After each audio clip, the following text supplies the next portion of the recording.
like to introduce you to e-learning. What I'm going to say is mainly some basic, it's a basic introduction to e-learning so that you can begin to familiarize with the philosophy of e-learning in order to allow you to properly use the platform and use the tools which are needed to study well and achieve great results from our course.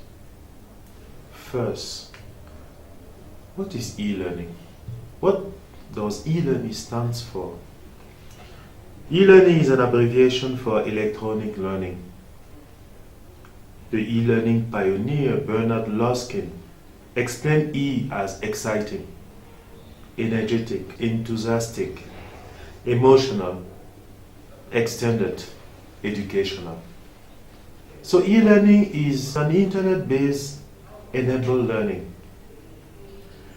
We can have a broad definition of e-learning in the sense that all that uses electronic technology to communicate knowledge can be understood as e-learning, just as we can have a more restricted definition.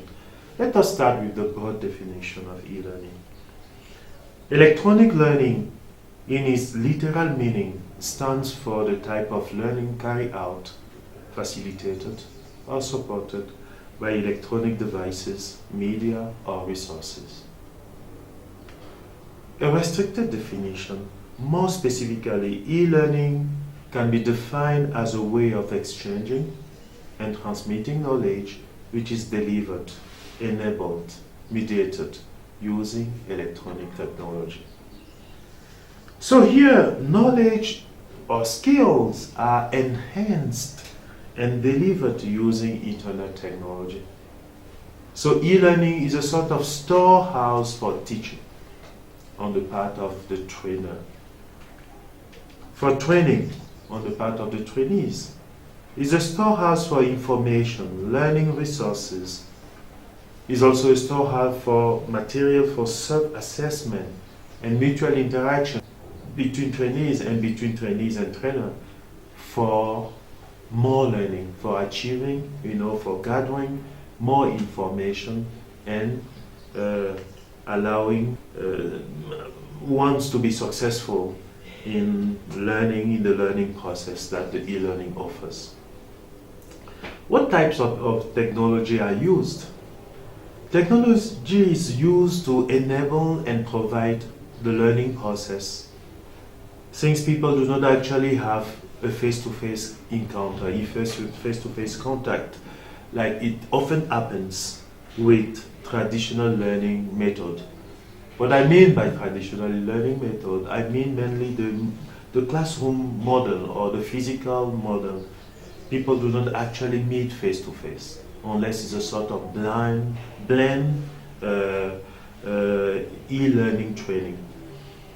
The types of technology for e-learning can be audio, video, web forums, chat, messaging via all sorts of devices, web pages, teleconferences, etc. So e-learning is a new tool because the world is changing. Let us have a look on the benefits of e-learning. E-learning focuses on the need of the learner, the need of the trainees, not on the ability or the skills or the smartness of the expert or the trainer. It is a flexible way of learning because somebody can have access to the platform wherever he is and at any time, even at midnight, 1 a.m. is up to the person. The learning paths and pace are determined by the learner, The learner can learn as much as he wants. It's up to him. E-learning is also a time-saving way of learning, in the sense that in order to, the traditional way, one has to get ready, to go to the class, to sit and wait, because it's very formal. But e-learning is quite, less formal. It's less formal. And it allows space for time saving. E-learning is also very effective, both for trainers and trainees, for people working and carrying other duties. For instance, somebody is a trainer, can have a full-time job, but still have another job in the e-learning format. Just like for the trainees, somebody can work a full-time job and be a student through the e-learning format. E-learning is also very economic compared to the traditional way of learning, which can be costly and time-consuming. E-learning is very convenient, because it's about self-service, it's privately, self-paced, as I have just said. Is repeatable as many times as one like as possible. Usually in the traditional format, we have a teacher, a master who teaches his student. But in the e-learning format, the materials are available and people can access them as much as they want. E-learning is easy monitoring. What does it mean? We have something which is already designed, something which is less administrative and more precise, because everything is written. All the information is written. All the procedures that shapes the learning process are written from the start. So these are the advantages, the benefits of e-learning. But let us look at the challenges, Since e-learning is a new way of learning, it's a new concept invented in 2001. It's quite new. So people have to get used to it, and this is quite challenging. So e-learning can be very challenging depending on the particular situation of the trainees or even of the trainer. The first thing that we have to struggle with, especially in this continent, is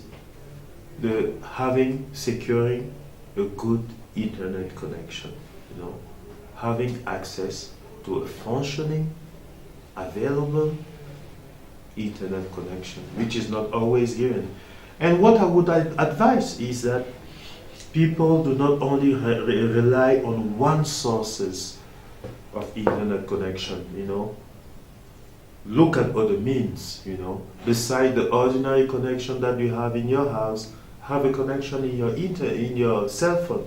Maybe have another device, to buy a device which can provide you with connection, Have more than one source of internet connection. Another challenge that we cannot undermine is the fact that, being enrolled in an e-learning process signifies that we're moving away from the face-to-face learning. There's no face-to-face encounter as such with e-learning, especially the type that we're going to start through this program. There's no physical encounter. So get used to the tools and the devices which are important to be able to access knowledge is definitely key. Another challenge is about the organizational changes that one has to go through in order to be efficient and learn much better. E-learning requires attitudinal changes. One has to change his attitude, meaning well organized, consistency in participation, because usually people who are involved in the e-learning process have a full-time job, so they have to introduce something new in their schedule. So this is also important and it's quite challenging.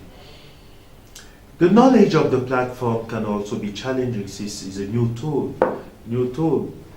We don't actually have, a classroom. Our classroom is the platform. So it's the main tool used for knowledge transmission, and we need to familiarize with it. Another challenge is that we're moving away from, like the tradition of books,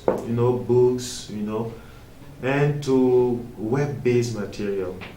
And this is also a challenge that people have to face in order to learn much better. I guess there are many other challenges related to e-learning, And as time goes on, people will discover it and adjust. Let's compare the traditional way of learning with e-learning. We have the traditional approach, we have the e-learning approach. First, the physical dimension of it, So we have the classroom tradition. People all gathered together, in a synchronous way. That means the learning happens at the same time. People all learn at the same time. But for e-learning, as I have said, e-learning can take place. Somebody can access the platform whenever he wants, anytime, anywhere, And sometimes e-learning, most of the processes are asynchronous, There's no physical encounter, The physical encounter limit the level of interaction. It happens within the classroom, and when it's over, it's over. But e-learning is unlimited. So that's the physical comparison of the traditional approach with the e-learning approach. Another difference is about the content, When it comes to the traditional approach, we use textbooks. There's a physical library, We can use video, We can physically talk to each other, Use PowerPoint, but we actually see the one who is, who has done the PowerPoint and who is teaching through the PowerPoint.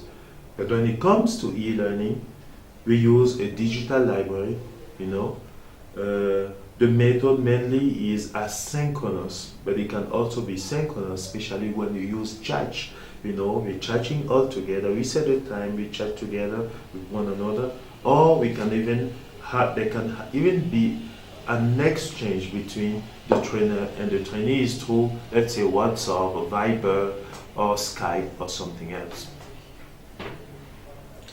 So finally, I will say the traditional method is a one learning path, is a one directional path.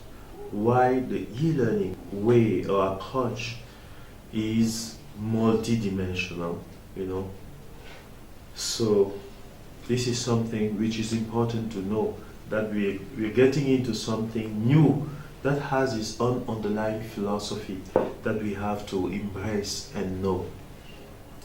Let us look at communication, During our course, we use the platform as the key means, the most important means for communication, the most important media for communication. And the forum will be the privileged place for this type of, for interaction. The main teaching communication method main teaching communication, let's say, device or way will be done through using the forum.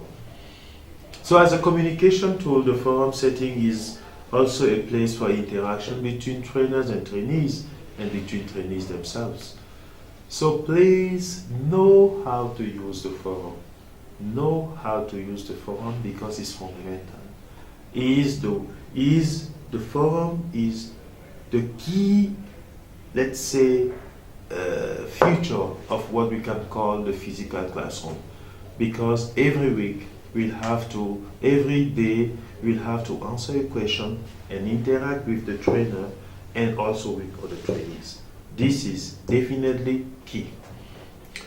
There are other communication tools that can be used to enhance communication in this mutual and interactive learning process that we are about to launch, such as Viber, I've mentioned it already, Skype, which is also key, Facebook, email system within the platform, and also is important that we all have an email account, the site, the account that we may have on the platform, So please make sure you have these devices because they're conducive to a good learning. Make sure you have them so that you can actually flourish as you go through the program. So thank you. Wish you all good luck.